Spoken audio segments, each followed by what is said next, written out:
This is the After Party, live with Kim McAllister. Pick a couch, grab a drink, and settle into the conversation.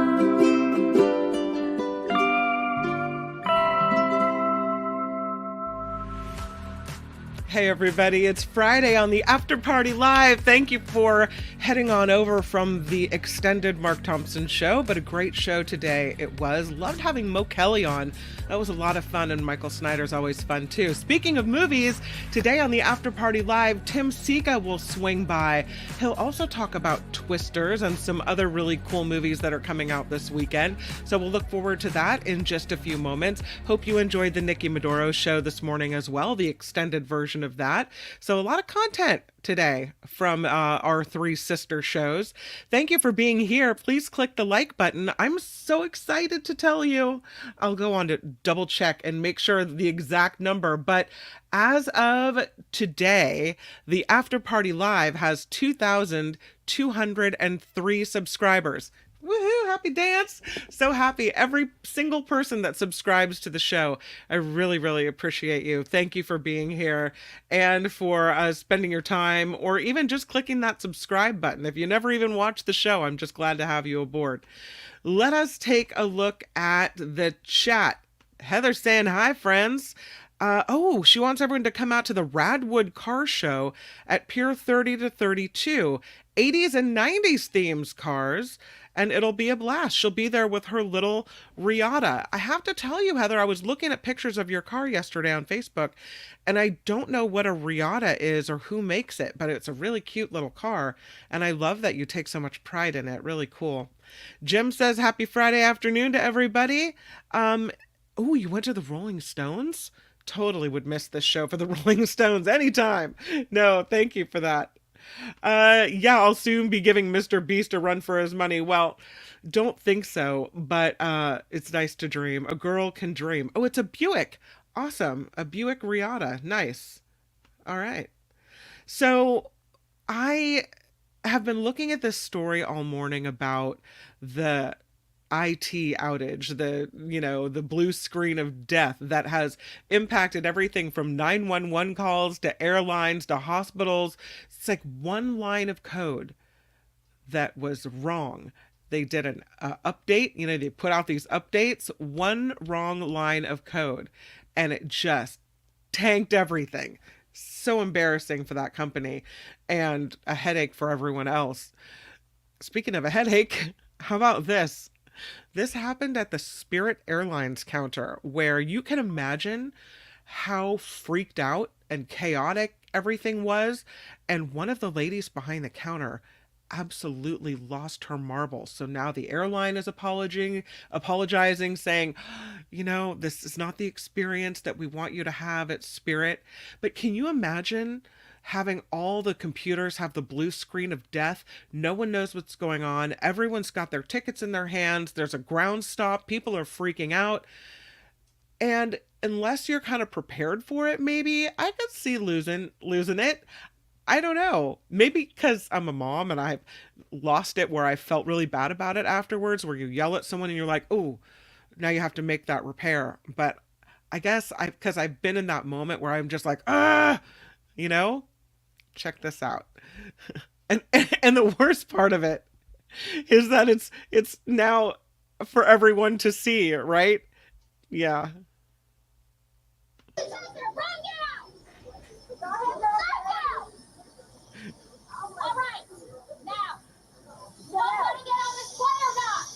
Yes, we do. All right. So everyone's going to shut up, and we're going to say this once, and we're only going to say it again because we're frustrated as hell. Oh, wow. Rally the troops. Yeah, that's not what you want to have happen. She's telling everyone, shut up. Shut up. And you see all the people behind the counter there, the passengers just crowded around. And I get that you feel that pressure, but wow. She said, everyone's going to shut up, and we're going to say this once, and we're only going to say it again because we're frustrated as hell. Well, the two employees involved in this shut up incident have now been suspended because of this. And Spirit Airlines, their exact quote is, "We apologize to our guests for this experience, which does not reflect Spirit's high standards for guest service." Oh, I mean, does anybody not, I mean, I know it's not professional, but does anyone sympathize with her? Even a little bit? I'm going to the chat. Don't hear her. She needs a bullhorn, yeah. They call it the Greyhound of the skies for a reason. Spirit has no spirit, no esprit de corps. Yeah. Just shows you how dependent the world is on computers. Absolutely does. But I felt kind of bad for her. How about this one? This is a horrible picture, really, of an SUV that was on the freeway and flew off the freeway. And apparently the freeway goes over and behind a group of homes and a wooded area. So the SUV flies over this wooded area and lands right on the roof of a house. Yeah, it absolutely happened. Check it out. Oh, I don't know if I can rewind it.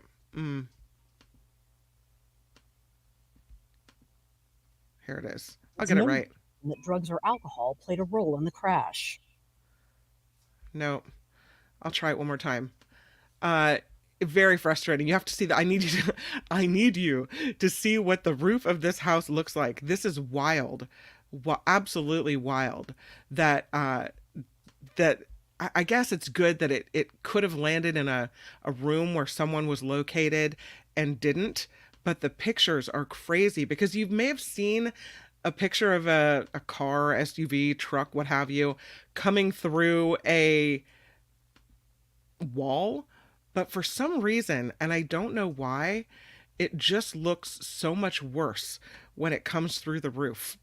Maybe so much more dramatic when it comes through the roof. Here it is. It's coming. I swear, it's coming. There it is. This Look video at that. Damage to a home after an SUV crashed through its garage roof on Thursday. CNN affiliate WXOW says initial reports indicate the motorist lost control of the SUV and drove off a highway behind and above the home. No one was home when it happened, police told WXOW, and the station reports the driver is hospitalized with unknown injuries. He's lucky, honestly, to have such a dense backyard because that could have been a lot worse if there hadn't been anything. WXOW reports there is no indication that drugs or alcohol played a role in the crash. Yeah, just, I guess you could say horribly, horribly bad luck. Yikes. Eek. Can we talk for a moment about mushroom gummies? Yesterday we talked a little bit about battery gummies. Well, how about mushroom gummies? And you've seen, all kinds of marijuana edible gummies and, what have you. Well, now these mushroom gummies have psilocybin in them, being called illicit psilocybin. They're being sold to promote brain function, but according to health officials, they might actually have harmful ingredients that are not listed on the label, including psilocybin, which is found in magic mushrooms. 5 people in Virginia, including a 3-year-old child, have been sickened by these gummies, according to doctors at the University of Virginia. The gummies were supposed to have Amanita muscaria mushroom, or a proprietary mushroom blend. The Amanita muscaria mushrooms are called fly agaric. They're not classified as a scheduled drug by the US FDA, but when they did a lab analysis of these mushroom gummies, they found psilocybin, or psilocin, in 3 of 5 different brands of these gummies that were bought in Central Virginia gas stations and smoke shops. These magic mushroom chemicals are classified as illicit drugs by the FDA as of now. They said we anticipated we might find some undisclosed ingredients, but we were surprised to find psilocybin and psilocin, knowing they're scheduled drugs, according to the University of Virginia's Health Toxicology Lab. They say the consumer should be given accurate information about what substances are included in these products. Other ingredients in these gummies: caffeine, ephedrine, kratom, Kratom. It's an herb that produces opioid-like effects and carries a risk of addiction. People say they tend to equate legal with safe, which really isn't necessarily the case here. These products are not regulated. They can contain any number of unlabeled substances, which, when consumed, can have undesired symptoms. So you have to be really careful when you're picking up stuff in the gas station and the smoke shop. It might not always be as labeled, and certainly not for children. The child in question had 2 of these gummies accidentally. So yikes. Everyone was treated and released. The kid had to stay overnight in the hospital. But researchers warn people who buy these mushroom gummies, they have really no way of knowing what they're putting into their bodies. Again, because these products are unregulated. Well, from mushroom gummies to the big movies, let's bring in Tim Sika, because it is time for At the Movies with Tim Sika. Welcome back to the show, Tim Sika. Hi, Kim. I always wanted to follow a story about mushroom gummies. Well, you know what? Ask and you shall receive, my friend. Yeah, I did, and I got it. Yeah. There you go. Hi. Hi. How are you doing? I'm good. Everything is good over here at the house. Did I tell you I had to go see the Minions movie? You told me you were going to see the Minions movie. Yeah, yes. I took 6 10-year-old boys to see the Minions movie. Oh my gosh, how did you wrangle them all? I sat in the row behind them to give them a little bit of independence. Yeah. And they threw stuff at each other. Shoes, popcorn. So it was a rough movie outing, Tim. I'll just say that. Well, that's very brave of you to take 6 10-year-old boys anywhere. Summer fun, you know. Yeah. Did they like the movie? Did you like it? I have to tell you that I was really not watching it.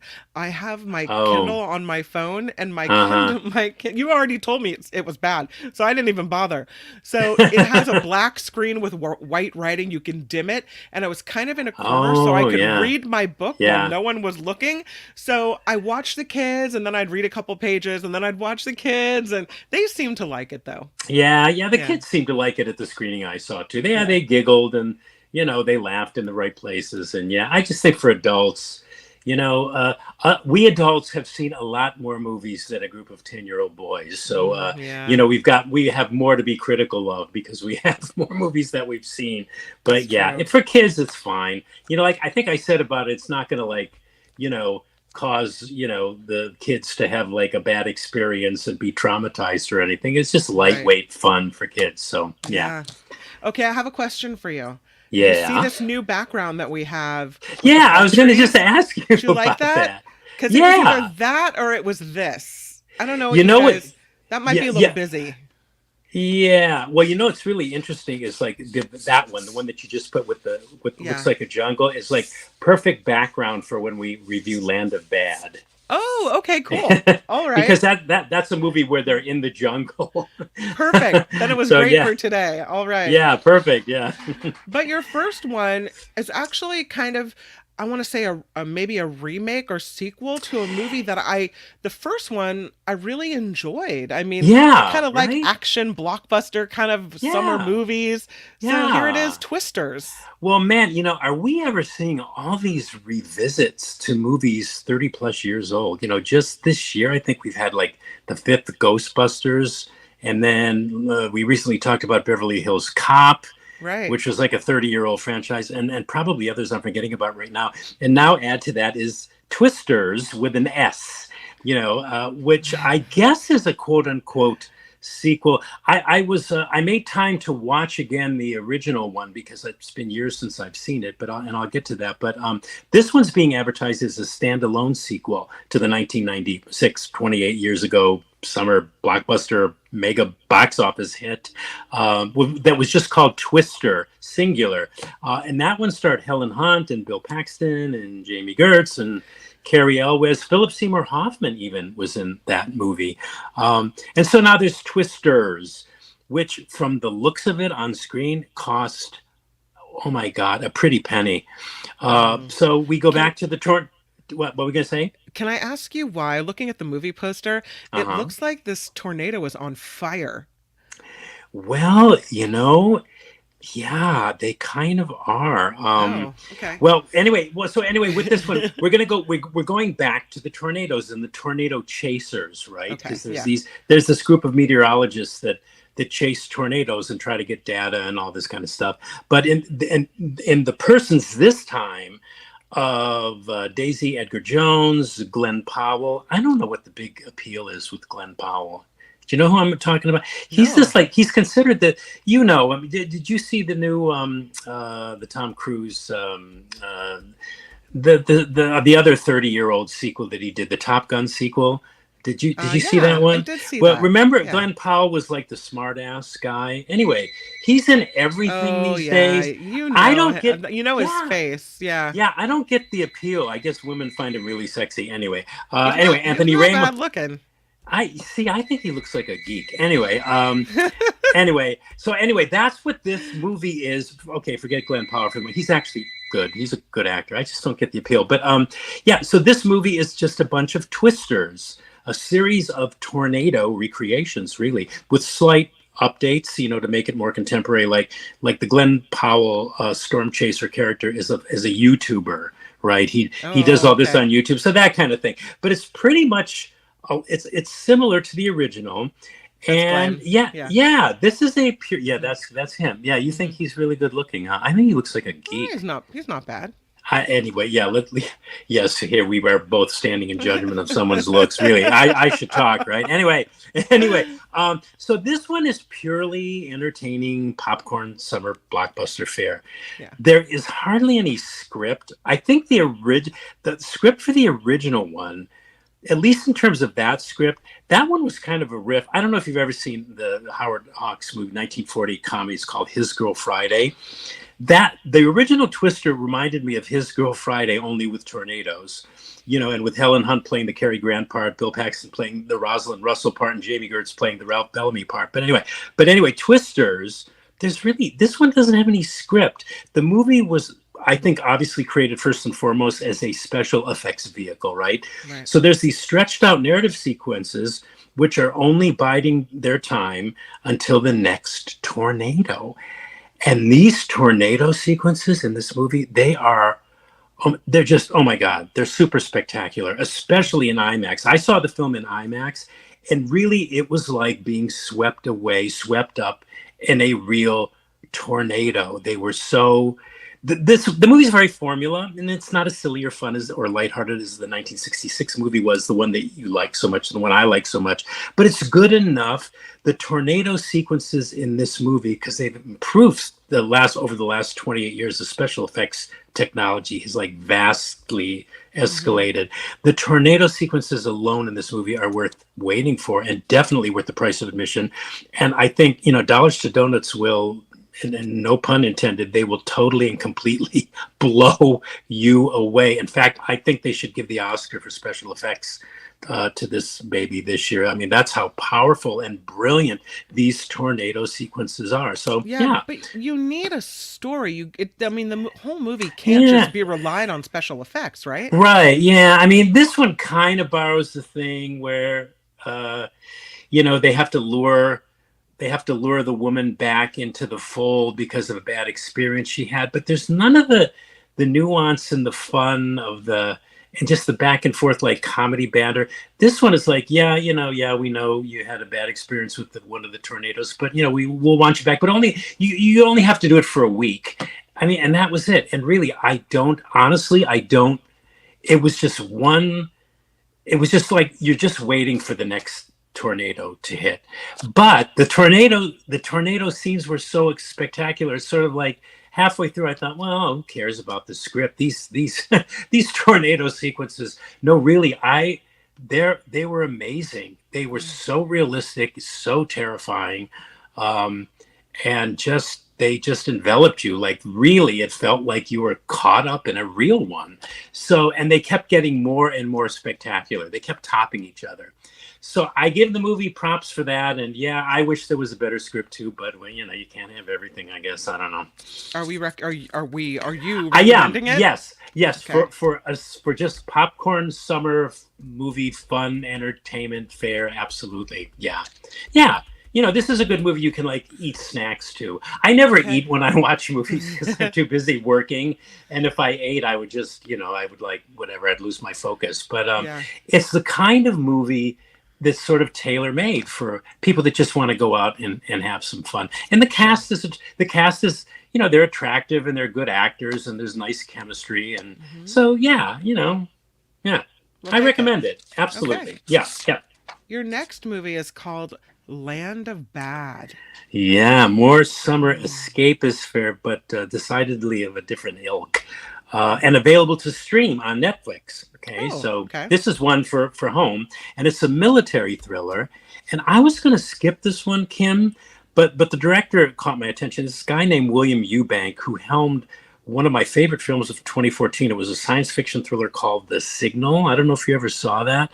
I recommend it to anybody listening to check it out if they've never seen it. It was like this Twilight Zone-ish kind of head scratcher about these college students who think they've tracked this rival computer hacker to the shed in the Nevada desert, and then all hell breaks loose after that. Anyway, so I thought, well, William Eubank, the director, maybe this will be better than had, you know, Joe Blow, you know, directed it. And I liked it for escapist entertainment fare. It stars Russell Crowe and two of the Hemsworth brothers, not Chris, but Luke and Liam, who lead the cast. Liam is like the lead. He plays this member of a Delta Force team whose mission is to penetrate this area of the Sulu Sea, which is apparently home to some of the most violent extremist groups in Southern Asia, terrorist groups.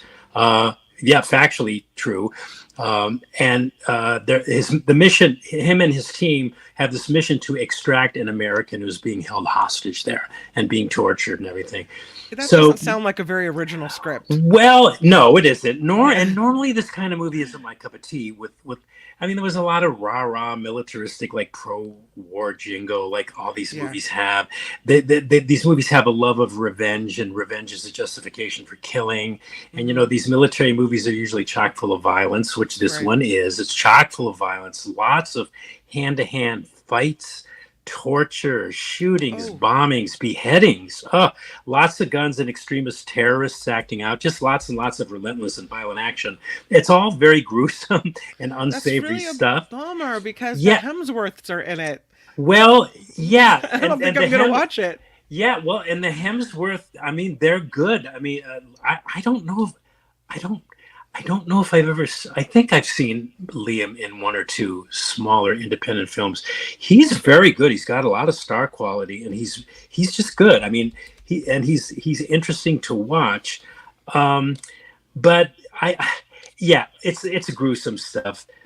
But it's so weird. I kept wanting to not continue watching it, but I kept watching it because it was so well done. And there was also a kind of humor that offset all this gruesomeness in the person of Russell Crowe, who plays the remote officer directing the special ops unit. You know, he's from a station in the US. He's, you know, monitoring all this and telling them, hey, there's a guy, he's, you know, to your left, and he's got a machete and he's ready to like chop your head off. So, you know, so he can kill the guy.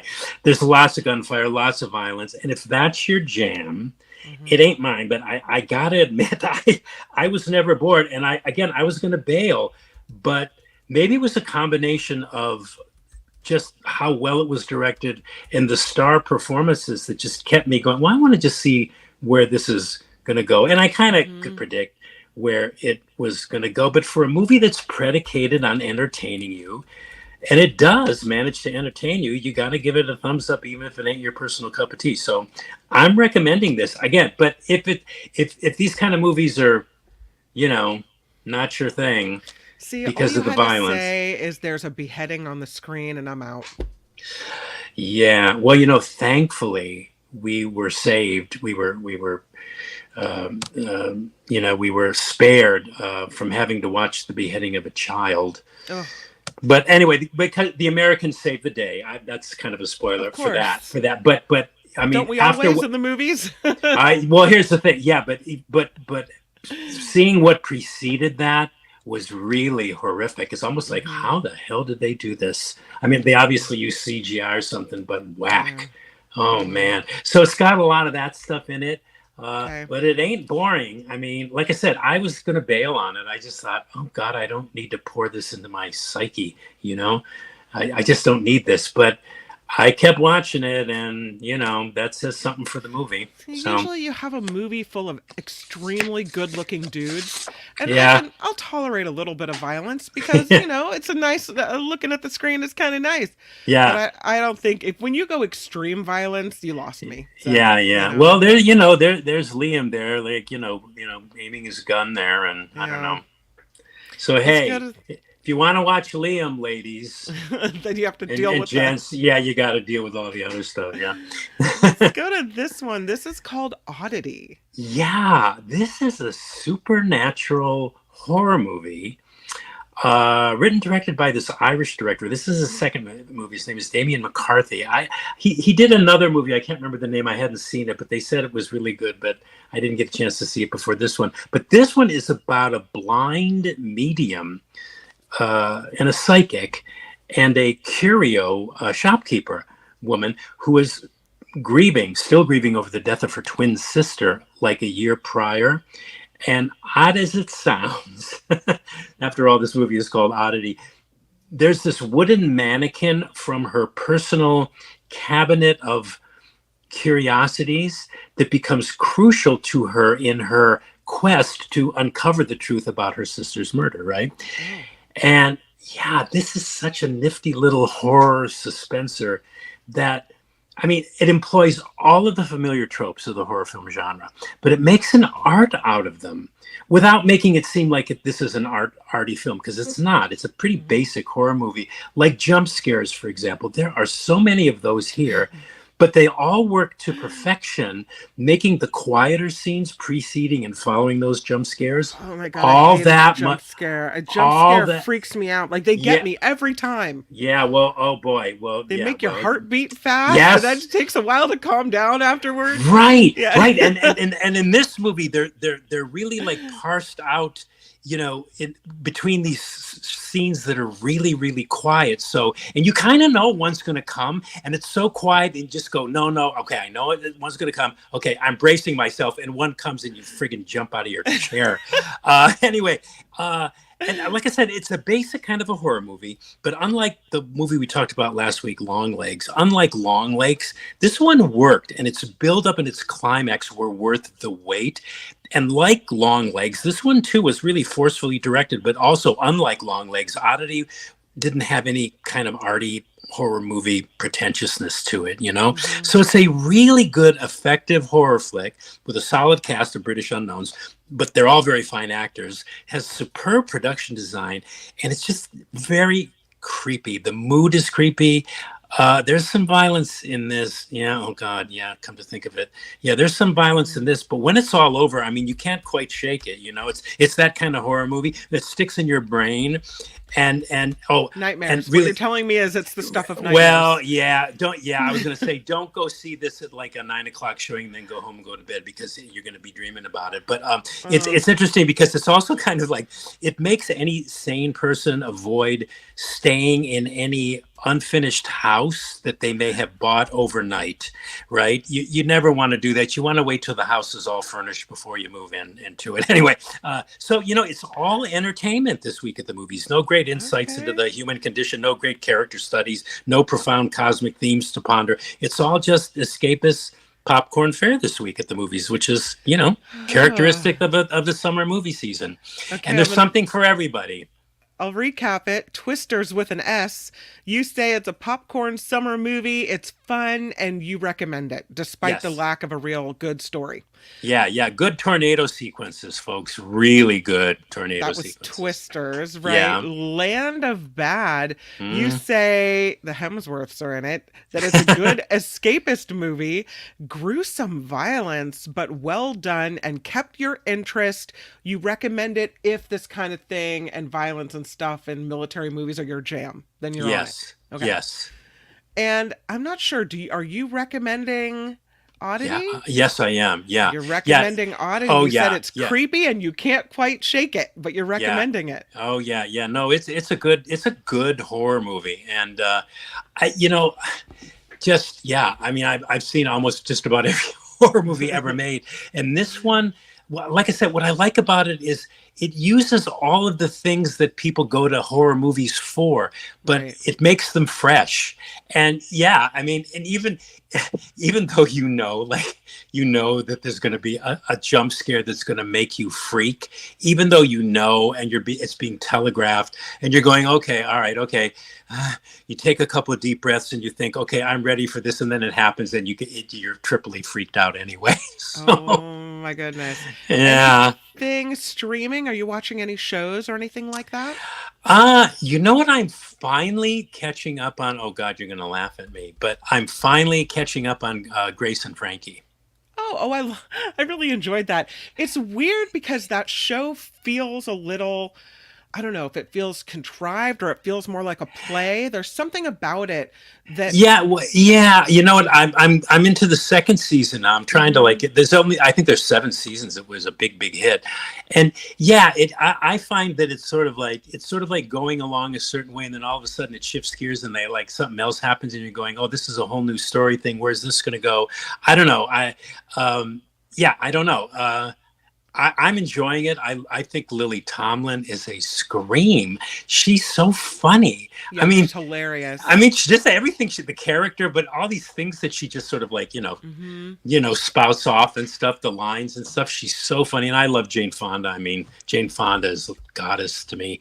So, yeah, I'm enjoying it, and Martin Sheen and what's his name, who plays the Saul, his husband, Oh, the one that God, was I married to forgot. Lily Tom. Yeah, They're all good. yeah. It's a good show. They're all It's good. It's a enjoyable. good show. Yeah. So anyway, that was a long answer to your question. Am I Yeah. watching anything? Are you seeing anything? Anything good? So every summer, my daughter Julia and I, who will be 15 at the end of this month. No. I No. know. Yeah. I remember I chatted with her once. Yeah. She was on KGO, and I think she was like 8 or 9 then. You know how many years ago that was then? Oh Long my time God. ago. Yeah.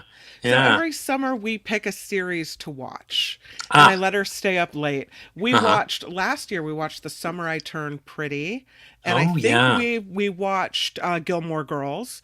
Uh-huh. And this summer she has selected Percy Jackson on Disney Plus, which is kind of this story about a teenage boy who's always felt a little different, and then realizes that his mother tells him that he is actually half god, half human, and the half gods, half humans are not safe in the world, and the story goes on from there.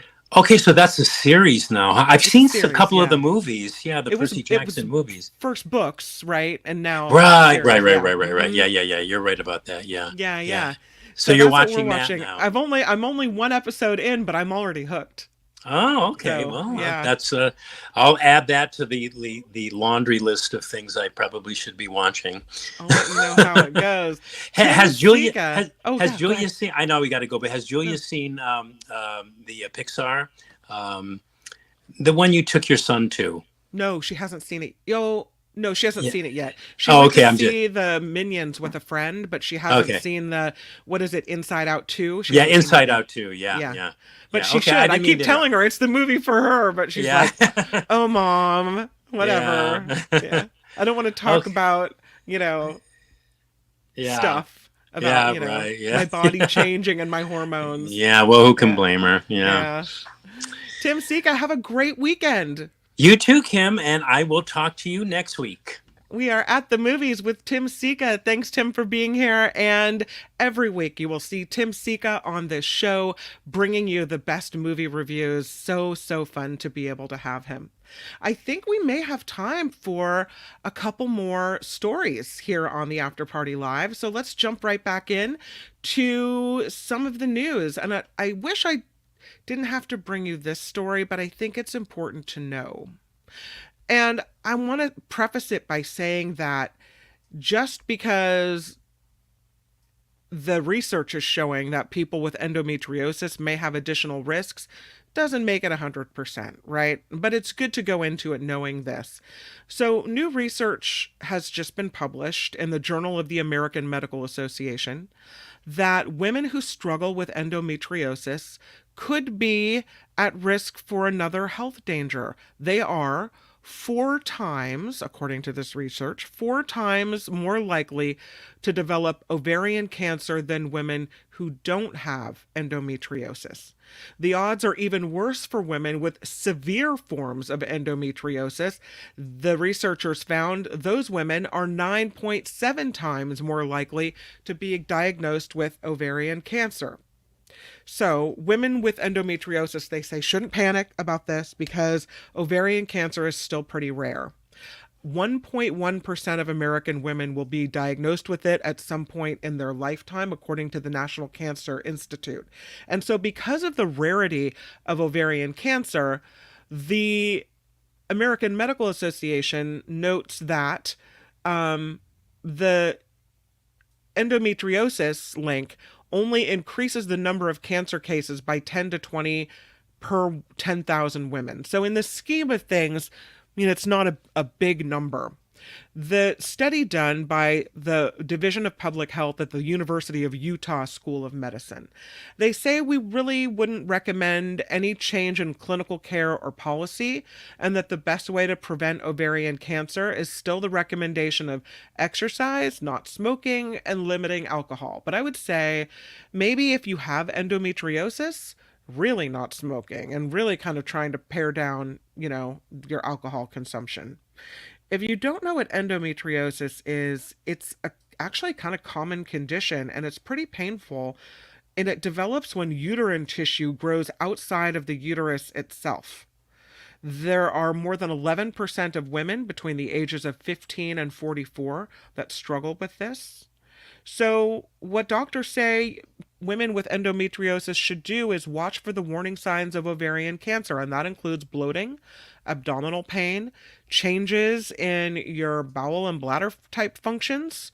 So you just have to pay attention and be really on the ball. The study analyzed data on nearly 500,000 women in Utah, ages 18 to 55. And so that's where they discovered this increased risk. Yeah. So not a great story, but a story that we should do nonetheless. How about fat cats? Turns out fat cats could hold the key when it comes to studying obesity. Look at that chunky little kitty. Fat cats could help humans better understand the way gut bacteria influences conditions like obesity and type 2 diabetes, according to this new study recently published in the journal Scientific Reports. Food-related changes in obese cats' gut microbiome have striking similarities to the way diet affects the guts of humans as well.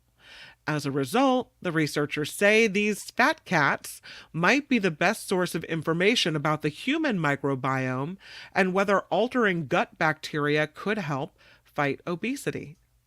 Interesting. The research done at the Veterinary Clinical Sciences at Ohio State University, and the lead researcher says these animals share our beds, they share our ice cream. Do they? I don't know if they do. There are all these things that people do with their pets that highlight they are a naturally occurring disease model with similar environmental exposures as humans. And so for the study, the researchers fed 7 obese cats a rigidly engineered diet for 16 weeks. It progressed from free feeding of commercial cat food to feeding a special weight loss diet, then to calorie-restricted feeding of weight loss food. The researchers found that a short chain fatty acid called propionic acid increased in the fecal samples of cats losing weight on the calorie restricted diet.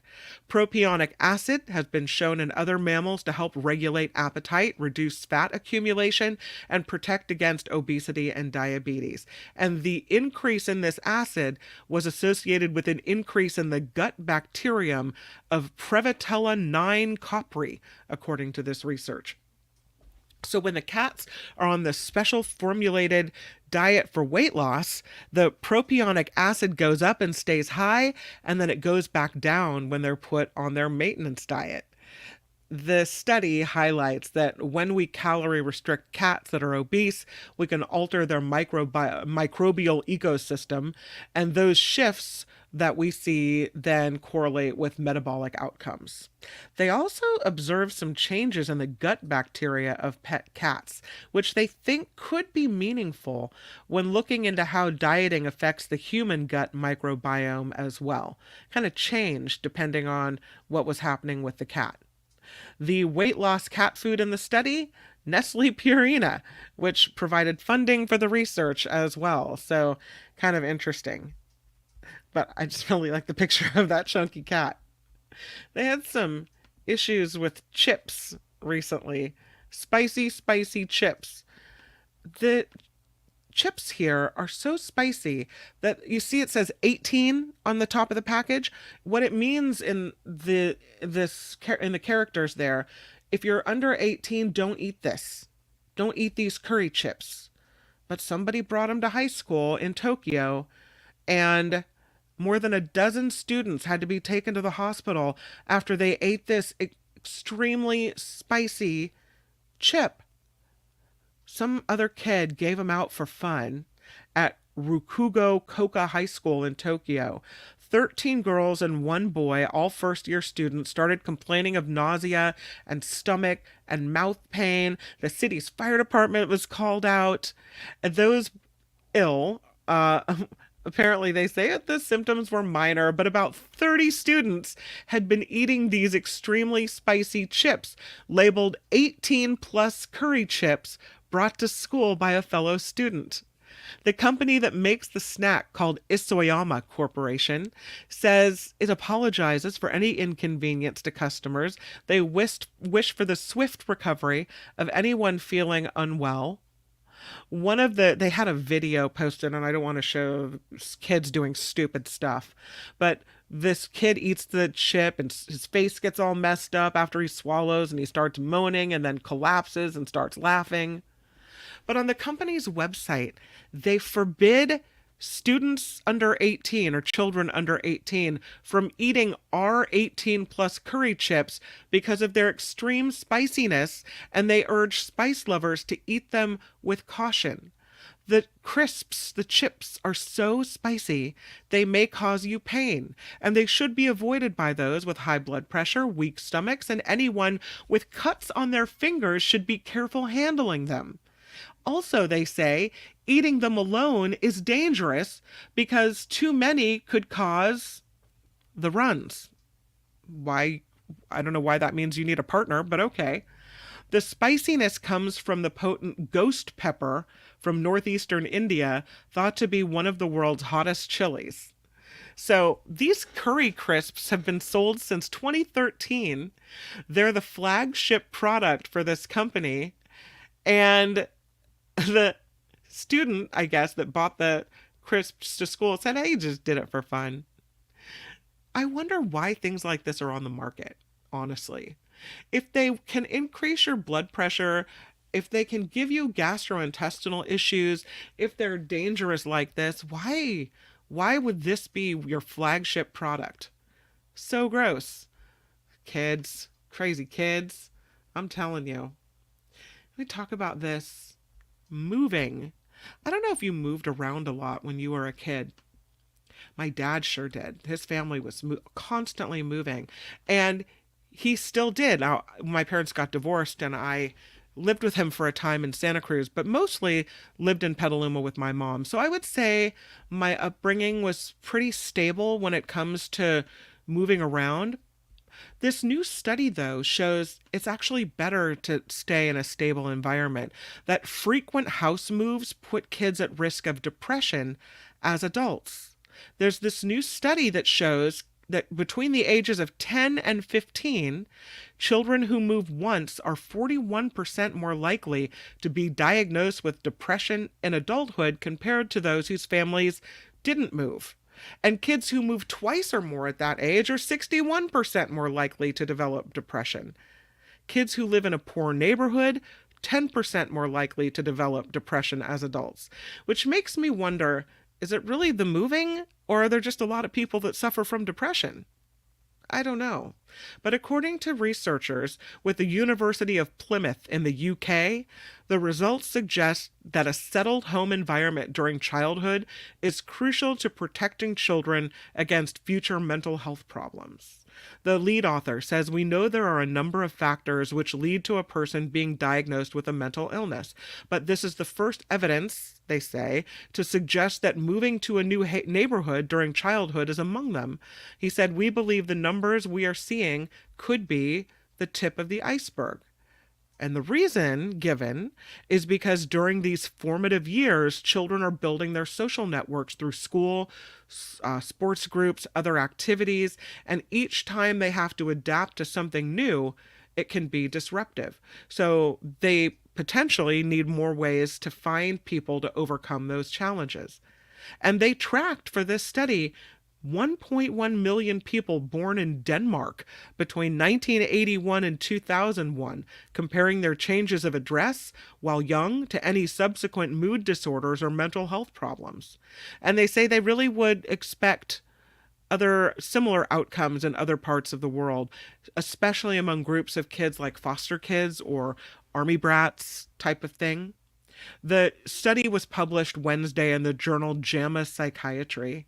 And what the study authors end with is that young people in care often face multiple moves and are potentially being displaced under additional pressures, and military children who move regularly depending on where their parents are stationed.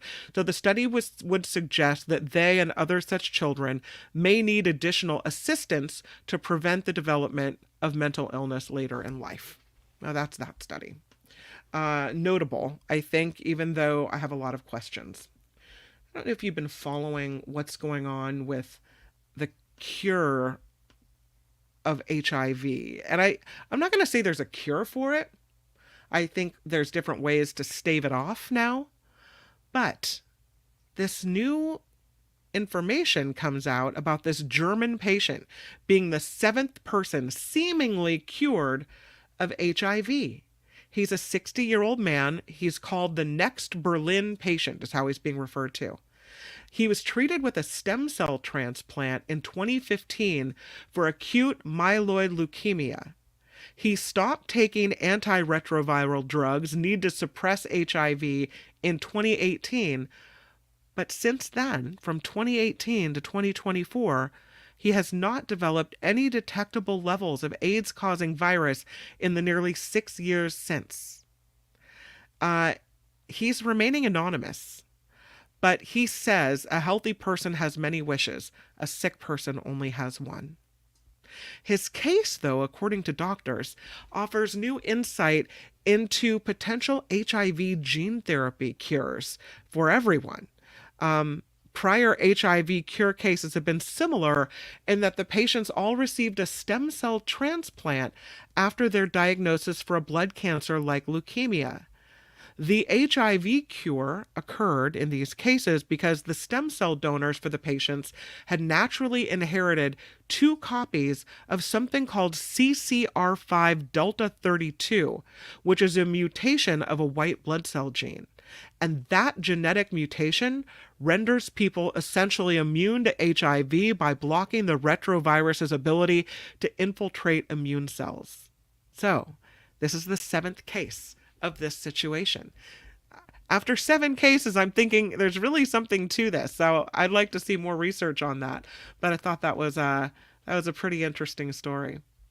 And that, my friends, is the After Party Live on a Friday. And I'm sorry if I've kept you a little too long and gone a little bit over time. But Mark Thompson's show went long, so often it'll bump our show a little longer too. Thank you for the likes. Thank you for the subscribes. I appreciate you spending your time here on this Friday. Calvin Wong says he likes the ocean. I can do that for you, Calvin. Here's the ocean background. Oh, you can't see it because of me. Sorry. I don't know how to. I could take myself away for a hot second here. But then I can't talk to you. Yeah, so I like the ocean too. I'm going to experiment with a couple more of them and see if what you guys think is the best. But thank you for being here. I hope you have a really great weekend, and maybe you'll see Twisters. Let me know if you liked it. As always, you can reach me at kim@theafterparty.live or kimmcallister@gmail.com, and I'm always happy to get messages from you guys. So for now, I hope that you have a great rest of your weekend. Make it a really good one. Go out and enjoy the world, and I'll see you back here on YouTube on Monday. Bye, everybody. The After Party Live would like to thank the following contributors and viewers like you.